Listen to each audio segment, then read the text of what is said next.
नमस्कार, बुलेटिन में आपका स्वागत है। मैं हूं आपके साथ जीनत सिद्दीकी। शुरुआत करते हैं खबरों की। बड़ी खबर देहरादून से आ रही है। आज पुष्कर सिंह धामी ने मुख्यमंत्री वात्सल्य योजना का शुभारंभ किया है। योजना के तहत कोविड की वजह से निराश्रित बच्चों को मदद मिलेगी। प्रदेश में 2347 बच्चों को हर महीने 3000 रुपए की आर्थिक मदद दी जाएगी। यह आर्थिक मदद बच्चों के 21 साल की उम्र जब तक बच्चों की नहीं होती है तब तक दी जाएगी। इस दौरान सीएम ने कहा है कि सभी बच्चों की जिम्मेदारी डीएम की होगी। तो कुल मिलाकर देखिए, कोरोना काल में बहुत से ऐसे बच्चे हैं जिनके माता पिता दोनों ही नहीं रहे, बहुत से ऐसे बच्चे हैं जिनके पिता नहीं रहे, बहुत से ऐसे बच्चे हैं जिनकी माताएं नहीं रही, या बहुत से ऐसे बच्चे हैं जिनका गार्जियन नहीं रहा, या फिर कोई और उनके हिफाजत के लिए जो है वो नहीं है। ऐसे बच्चों के लिए सरकार ने इस योजना वात्सल्य योजना की शुरुआत की, जिसके तहत उन बच्चों को 3000 रुपए की आर्थिक मदद दी जाएगी। पढ़ाई लिखाई वैसे ही मुफ्त, और प्रदेश सरकार इसका खास तौर से ख्याल रखेगी। और बच्चे की उम्र जब तक 21 साल नहीं होती, पूरी तरह से वो बालिग नहीं होता, अपने पैरों पर खड़ा नहीं हो जाता, तब तक सरकार उसकी मदद करेगी और जिम्मेदारी डीएम को दी गई है। दीपांकर हमारे साथ, हमारे सहयोगी जुड़े हुए हैं। दीपांकर, ये सुनने में बहुत अच्छी योजना लग रही है। सेंटर की तरफ से भी एफर्ट्स हुए हैं, अलग अलग स्टेट्स ने भी किए हैं। इसे जमीन पर कैसे लाया जाएगा, इसका रोड मैप क्या है, सही बच्चे तक सही मदद पहुंचे, क्या तैयारी है सरकार की? बिल्कुल, जो आपका बिल्कुल सही सवाल है कि इसमें किस तरीके का मैकेनिज्म बनेगा कि बच्चों तक ये पैसा पहुंच भी जाए और उनकी पूरी हेल्प भी हो सके। तो इसके लिए खास तौर पे अभी 2347 बच्चे पूरे उत्तराखंड में चिन्हित किए गए हैं और 1 मार्च 2020 से लेकर और 31 मार्च 2022 तक इस बीच अगर किसी भी बच्चे की पेरेंट्स की डेथ, माता पिता दोनों या फिर किसी एक की डेथ कोविड की वजह से या फिर किसी दूसरी बीमारी की वजह से होती है, तो उस बच्चे को 21 साल की उम्र तक 3000 रुपए हर महीने दिए जाएंगे। इसके अलावा अगर उसके माता पिता की कहीं पर कोई जमीन जायदाद, कोई संपत्ति है, तो उसकी सुरक्षा की जिम्मेदारी वहां के डीएम की होगी। और ये 3000 रुपए होंगे डायरेक्ट उस बच्चे के या फिर उसके जो पेरेंट्स होंगे या फिर जो भी उसका संरक्षक होगा उसके बैंक अकाउंट में ट्रांसफर होंगे। यानी डीबीटी के थ्रू ये पैसा दिया जाएगा ताकि उनको बच्चों को कहीं ऑफिस के चक्कर ना काटने पड़े। तो कुल मिलाकर आज 1062 बच्चों को फिलहाल इस स्कीम में आज ये लाभ दिया गया। आने वाले दिनों में और बच्चों को भी प्रोसेस में ये लाभ दिया जाएगा। तो जो कोविड के दौरान जिन बच्चों ने अपने माता पिता को खोया है, उनके लिए एक बड़ी पहल यहाँ पर मुख्यमंत्री वात्सल्य योजना की है। जीनत, बिल्कुल। दीपांकर, ये सवाल इसलिए थोड़ा सा गंभीर हो जाता है कि हम देखते हैं कि लोग किस तरह से बुजुर्गों की पेंशन में स्कैम करते हैं। बहुत से ऐसे मामले हमारे सामने आते हैं। एक कंसर्न सिर्फ यही है कि सच में बच्चों तक मदद पहुंचे। बहुत से ऐसे बच्चे हैं जो बहुत छोटे हैं। जो लोग बच्चों का ख्याल रख रहे हैं वो भी बच्चों के लिए उतने ही लॉयल हैं, उतने ही फिक्रमंद हैं। ये भी एक सवाल, डीएम की जिम्मेदारी अगर होगी, जैसे अभी कहा जा रहा है, हम देखते हैं कि डीएम के ट्रांसफर होते रहते हैं, तो उस लिहाज से क्या प्रॉपर कोई एक विभाग होगा जो इसकी मॉनिटरिंग करेगा? क्योंकि मॉनिटरिंग पे बहुत सारी चीजें डिपेंड करती हैं। बिल्कुल जीनत, महिला एवं बाल विकास विभाग जिसकी पूरी स्कीम है, उस विभाग की ये जिम्मेदारी होगी कि वो सभी जगह पे मॉनिटरिंग रखे। जो बात आपने कही कि ऐसा ना हो कि जो रिश्तेदार हो वो कहीं पर इसमें कहीं घालमेल की स्थितियां हो, या जो बच्चे को जो पैसा मिलने जा रहा है वो पैसा कोई दूसरा उसका मिसयूज हो जाए। तो इसको कम से कम यहाँ पर जो महिला एवं बाल विकास विभाग है वो इसको कंसर्न रखेगा कि ऐसी स्थितियां कहीं पर ना पैदा हो। तो कुल मिला फिलहाल ये जो बात कही जा रही है, चाहे अधिकारी की तरफ से, चाहे विभागीय मंत्री या मुख्यमंत्री की तरफ से, कि डीबीटी के जरिए हम बच्चे के जो पेरेंट्स होंगे या जो नजदीक के जो लोग होंगे, जिन सगे संबंधी जिनसे मिलना जुलना है या जो उनके संरक्षक है, उनको ये पैसा दिया जाएगा और 21 साल की उम्र तक दिया जाएगा। बाकी पढ़ाई लिखाई के साथ साथ उनके तमाम चीजों की व्यवस्था भी सरकार देखेगी और 5% का आरक्षण भी उन्हें आने वाले वक्त में जब 18 साल के होंगे, नौकरी के लिए कहीं अप्लाई कर पाएंगे, तो इसका फायदा उन्हें तब भी मिलेगा। जीनत, ये बहुत एक तरह से कहें, अगर ये वाकई जमीन पर आ जाता है तो बहुत बड़ा स्टेप होगा। आपने पढ़ाई लिखाई को लेकर भी जानकारी दी, तो क्या एक चीज मैं उसमें जानना चाहूंगी कि वो किसी अच्छे प्राइवेट स्कूल में भी पढ़ सकते हैं या गवर्नमेंट स्कूल्स की अगर हम बात करें तो वो भी वहाँ भी पढ़ सकते हैं, तो वहाँ पर किस तरह से ख्याल रखा जाएगा, ये भी थोड़ा बता दीजिएगा। हमारे बहुत से ऐसे दर्शक हैं जो इस खबर को बड़ी उम्मीद की नजरों से देख रहे हैं। दीपांकर, अवनी आ गए। कई लोगों के लिए बड़ी उम्मीद की ये खबर है कि इस तरह की जो फायदा स्कीम होगा, इससे उनको फायदा एजुकेशन में भी मिलेगा। और मुख्यमंत्री खास तौर पर कहना है कि शायद गवर्नमेंट स्कूल में हो या प्राइवेट स्कूल में व्यवस्था की जाएगी और 5% का किया जाएगा। और आपकी पूरी जिम्मेदारी मतलब एक अभिभावक के तौर पर गवर्नमेंट अब लेगी। ये खुद मुख्यमंत्री ने कहा है कि अब सरकार आपकी अभिभावक होगी, खासकर उन बच्चों की जिनके साथ ऐसी कुछ दुखद घटना घटी है कोविड की वजह से फिर किसी दूसरी वजह से।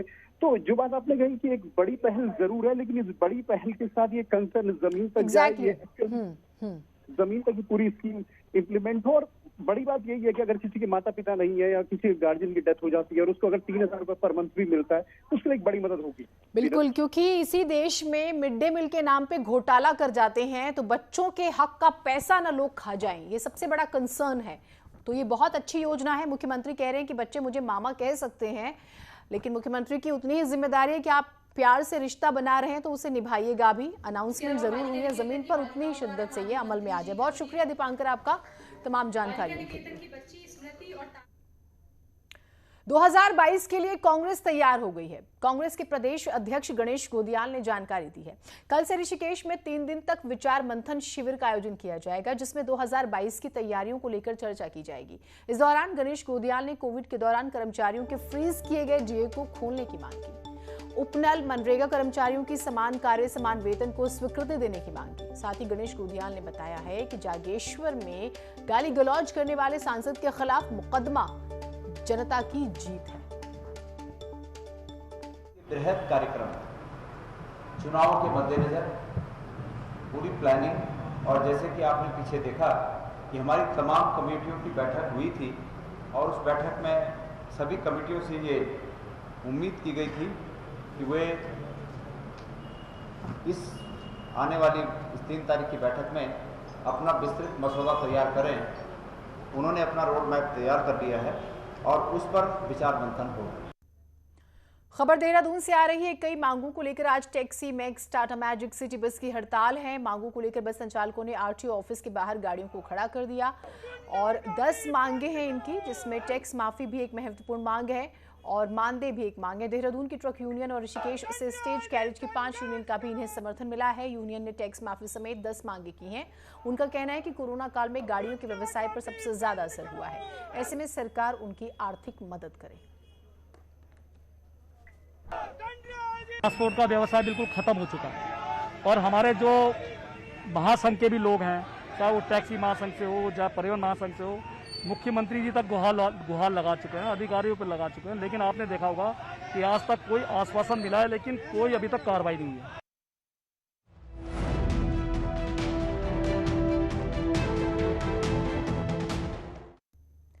और आज की बेहद ही महत्वपूर्ण खबर यह है कि आज से कक्षा 9वीं से 12वीं तक के स्कूल खुल गए हैं। करीब 1.5 साल बाद स्टूडेंट्स फिर से पुराने रूटीन में स्कूल पहुंचे। हाँ, स्ट्रेंथ कम थी, संख्या कम थी, लेकिन बच्चे काफी खुश थे। एहतियात बरतते हुए वो स्कूल पहुंचे। यानी कि अब वापस से जो स्कूल चलने की बातें होती है वो तस्वीरें नजर आने लगी हैं। और 16 तारीख से जो है, जो छोटे बच्चे हैं 6ठी से 8वीं तक के, उनके लिए स्कूल खुल जाएंगे और स्कूलों को कोविड गाइडलाइंस जो है कोविड की, उसे फॉलो करना होगा। तस्वीरें देखिए, हरिद्वार, खटीमा, देहरादून, अल्मोड़ा, नैनीताल के हम दिखा रहे हैं आपको। जैसे एक स्कूल में हमारी सहयोगी गई, वहां पर ये जानकारी दी कि ठीक है, स्ट्रेंथ 100 से थोड़े से ज्यादा बच्चे आए थे, 102, 103 के आसपास, लेकिन 100 बच्चे आए, इसका मतलब बच्चे स्कूल आना चाह रहे हैं।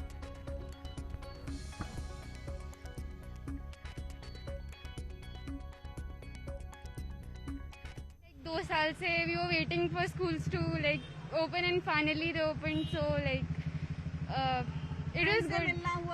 Yeah, like no like with social distancing, no touching or anything, but yeah, like 1 seat apart we talked. Like it was nice. There was social distancing, everyone was sanitizing, everyone had masks, there was no any kind of inconvenience.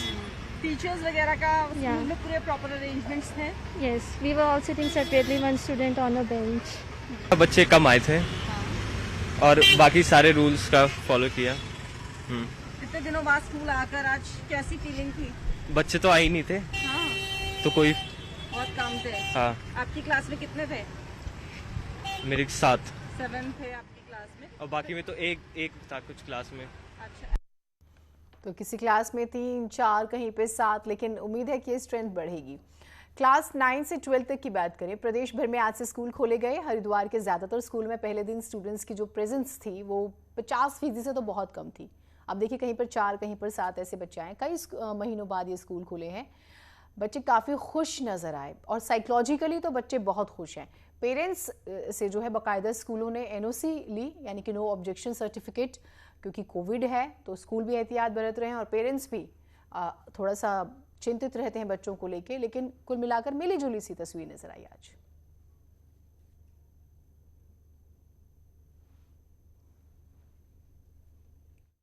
पहले तो rooms वगैरह पूरी building को sanitise करवा दिया गया था और उसके पश्चात आज क्लासों में जाने से पूर्व जो है बच्चों का गेट पर ही हाथों का सैनिटाइज वगैरह किया गया और उसका जो है टेम्परेचर वगैरह नापा गया, सभी चीज़ें थर्मल स्कैनिंग की गई। उसके बाद जो है कक्षाओं में उनको बैठने की परमिशन दी गई। संख्या कम इसलिए है क्योंकि जो है बच्चों को अभी अखबार में जो आया था उसके अकॉर्डिंग जो है जैसे गार्जियन की सहमति है, मेन चीज़ वो है। खटीमा में भी कोविड गाइडलाइंस के साथ आज से 9वीं से 12वीं तक के स्कूल खुल गए। स्कूल खुलने से बच्चों में काफ़ी उत्साह है। 100 साल पुराना थारू इंटर कॉलेज जो है वहाँ भी पढ़ाई शुरू हो गई है। लंबे समय बाद स्कूल खुला है, हमें भी बड़ी खुशी है क्योंकि बच्चों का बहुत बड़ा नुकसान इस 2 सालों में हुआ है। निश्चित रूप से आज हम लोगों ने अपना स्कूल खुला है जो कोविड के SOP के अनुसार, और सभी क्लासों को पहले सैनिटाइज कराया गया, सब बच्चों की थर्मल स्कैनिंग कराई गई, सैनिटाइज किया गया। उसके बाद बच्चों को क्लासरूम में सोशल डिस्टेंसिंग के हिसाब से बैठाया गया। सर स्कूल खुला हमको बहुत ही अच्छा लगा है और घर में इतना अच्छा नहीं लगता था जितना स्कूल में लगता था। घर में हम अगर ऑनलाइन काम भी आ रहा तो मम्मी पापा कहते कि थोड़ा काम कर लो घर का। कोरोना काल का सबसे ज़्यादा असर किसी को अगर पड़ा है तो वो तो छात्र है। पहले लॉकडाउन, फिर कोरोना काल की दूसरी जो पैनिक आया था उसके बाद स्कूल बंद हो गए थे।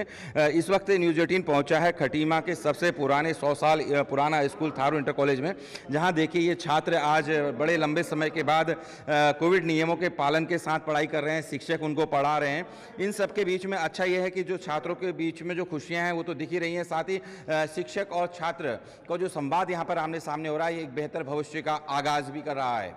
कमलेश भट्ट, न्यूज़ 18 खटीमा।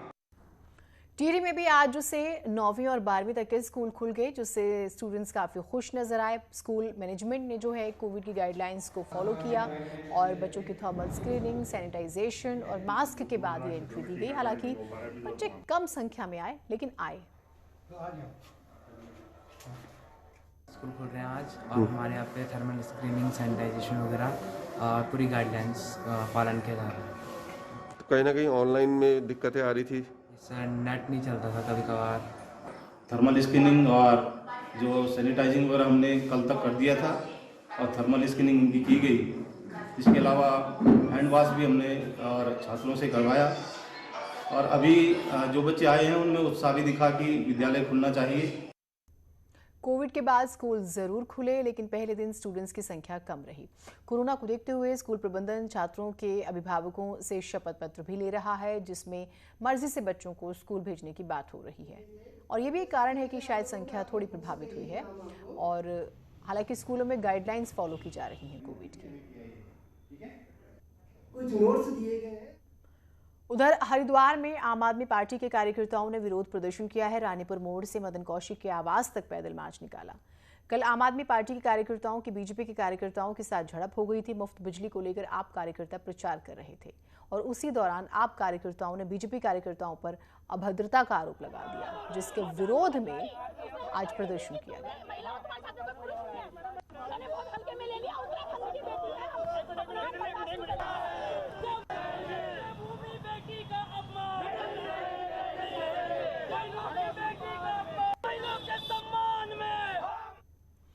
नई टिहरी विद्युत वितरण खंड में देर रात लॉकर रूम में कैश लॉकर तोड़ने का प्रयास किया गया। मामला सामने आया, जिसके बाद विभाग द्वारा पुलिस में लिखित शिकायत की गई।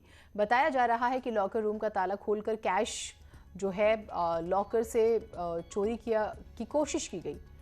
और राज्य की जनता की आवाज़ का भी जिक्र हो रहा है। ये बस एक चेतावनी है, ये लिखा गया बाकायदा, और कर्मचारियों द्वारा एग्जीक्यूटिव इंजीनियर को खबर दी गई। बाद में पुलिस से शिकायत भी की गई। एक थ्रेट देने की दरअसल कोशिश हुई है कि ये जनता की आवाज है, इस तरह से।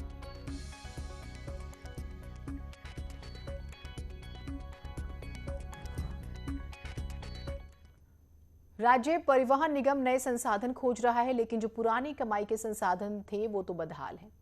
अब रामगढ़ बस स्टेशन के जीर्णोद्वार की बातें होने लगी है, यानी कि उसके कायाकल्प की।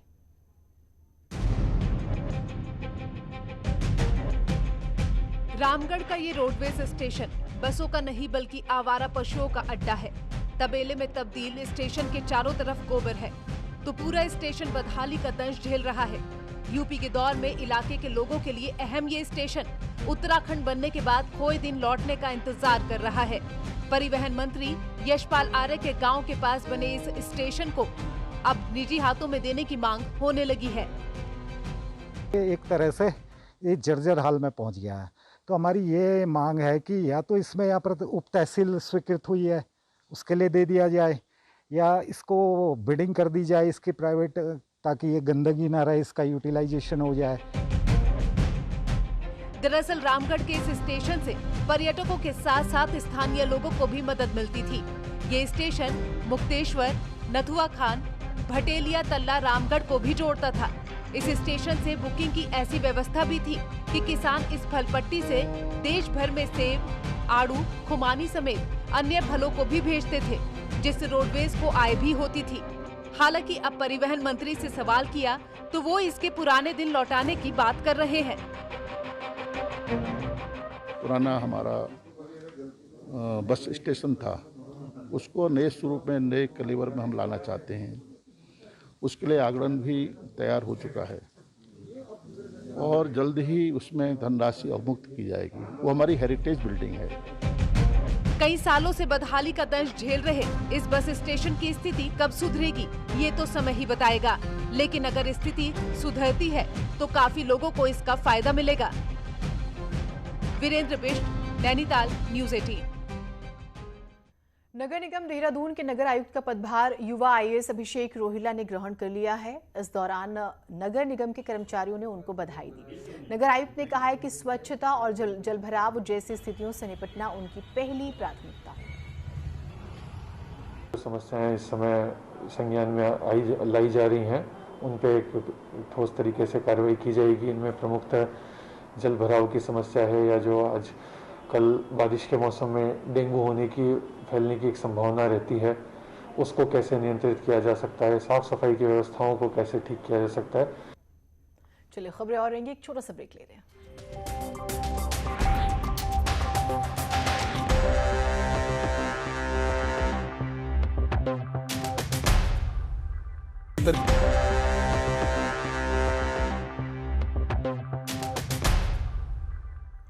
खबर अल्मोड़ा से है, जहां एक पुराने मकान में घुसे गुलदार को ट्रैंकुलाइज कर पकड़ा गया। बताया जा रहा है कि लमगड़ा के उज्जौला गांव में एक गुलदार घर में घुस गया और इसके बाद लोगों ने टीन के शेड से उसे घर में ही बंद कर दिया और वन विभाग को इसकी खबर दी।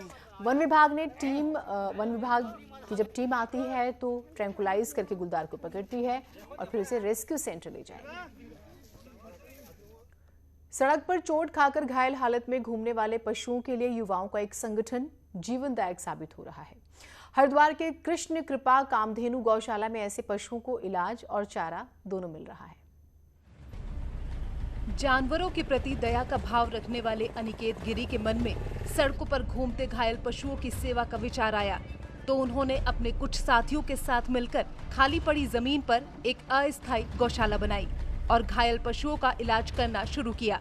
युवाओं के इस समूह को जहां से भी सूचना मिलती, सभी लोग वहां से उस पशु को गौशाला लाकर उसका इलाज करने लगे। लोग सड़क में ही इन गौवंशों का उपचार करते थे जो घायल अवस्था में मिलते थे हमें।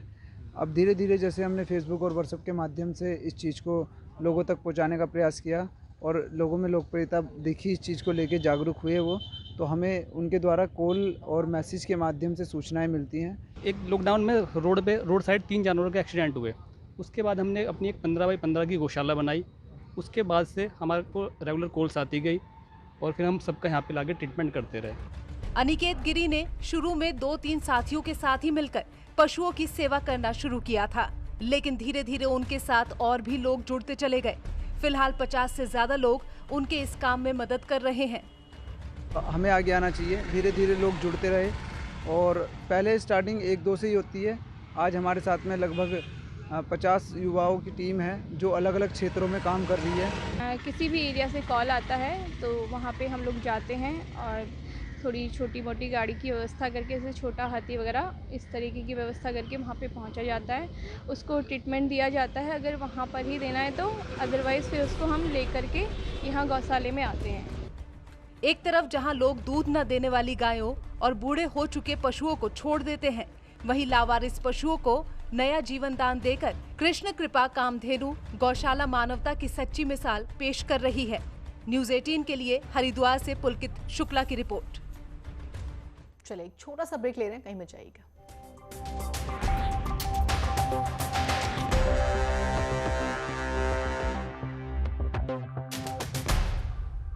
जेल लाखों बुजुर्गों के जीवन में